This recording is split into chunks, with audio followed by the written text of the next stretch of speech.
Hey everyone, so I just filmed a video about understanding the square in astrology with like a mental image that I use to help me understand it. So now I want to talk about the opposition and give you a mental visual image to hopefully help you understand the opposition in your chart if you have any. So oppositions are aspects of mirroring, and they're like a seesaw. They fluctuate from one end to the other. So, the way that I see this is because they are aspects of mirroring, is imagine that you embody one of the archetypal roles or characters of the planets. You are one of them, you fully embody it. And as you are one of those planets, you look at yourself in a mirror, right? And your reflection in the mirror is the planet that is opposite the one that you are embodying. So, what do humans do when they look in the mirror, when they look at themselves in a mirror? You can either love what you see or hate everything that you see. When we look at our reflection, the first thing that we do, it's human nature, is to start pinpointing our flaws, start picking at them, start pointing out to ourselves as we look at ourselves what our flaws are. So if you, again, in this image or this representation, this visual mental thing, mental representation, if you are one of the planets in the opposition, you will look at yourself in the mirror and start nitpicking at whatever planet is representing the reflection in the mirror, the opposite, the planet that's opposite. Basically, oppositions occur or present themselves as problematic because we tend to go to the extremes with oppositions. Oppositions are like either or.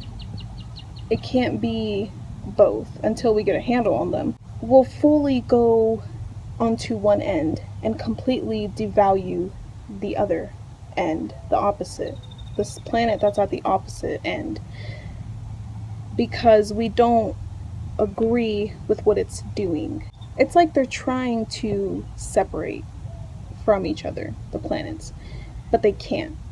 It's not like in conjunctions where they are naturally separate from each other. Oppositions want to be separate from each other, but they aren't. They can't be.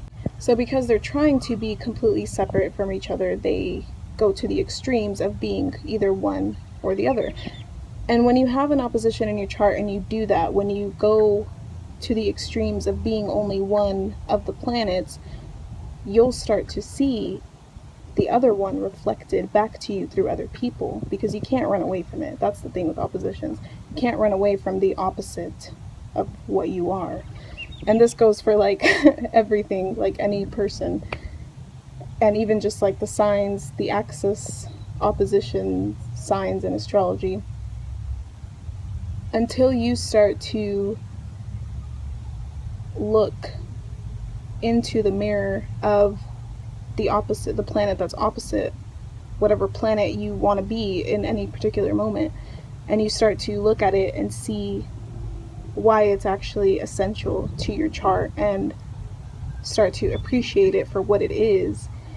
And until you start to realize or understand that you actually need the qualities of whatever planet is opposite, whatever planet you're in the extreme end of, that's when you'll notice that you'll start to get a handle on it. And the way that I also can imagine it is two people standing opposite each other, like directly facing each other, and they're playing out this argument that I just mentioned. You know, they're pointing out to each other everything that is wrong with them because they don't agree with the way the planet is acting out its planetary role, its archetypal role in that particular sign. They're literally like fighting with each other. You know, say you're like in a face-to-face argument with someone and you're pointing out, both of you are pointing out what's wrong with you. And oppositions are kind of mastered when both people in this metaphor, in this visual, can just shut up and see why the other one is actually important. And I kind of see it as like the opposition is kind of mastered when they just hold hands and they walk down the line together, because both of them are then being utilized. Both of them are stronger because they're in alignment with each other and they're not trying to separate from each other anymore because they realize that they can't, that they actually need each other. They just walk hand in hand together rather than trying to separate from each other. That's the key to oppositions. And the more that you try to run away from doing this acceptance of the other planet, the more that it's going to be reflected throughout your life in other things and other people. That's the metaphor or image that I have for you to hopefully help you understand oppositions in your chart or oppositions in astrology. Thank you for watching.